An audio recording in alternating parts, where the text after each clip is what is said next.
Ancora in barba allo statuto si è voluto far pronunciare nuovamente il consiglio di indirizzo sulla nomina di Venezia direttore musicale del teatro. A questo punto è evidente che la questione si è fatta meramente politica e che di conseguenza non c'è alcun bisogno di avere un musicista tra i consiglieri, quindi me ne vado.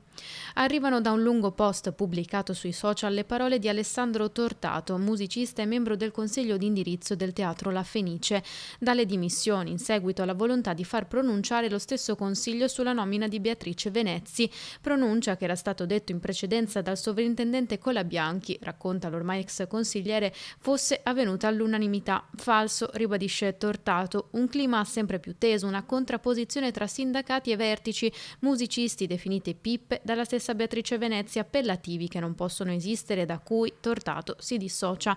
Inopportuno, dice, abbracciare una persona che ha fatto queste dichiarazioni.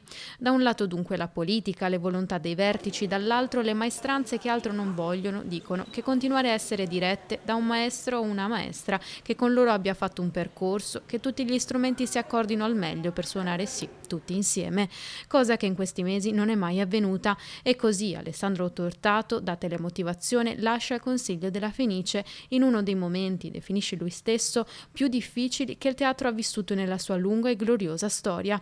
Ma è così è la vita, viva la Fenice, viva Venezia.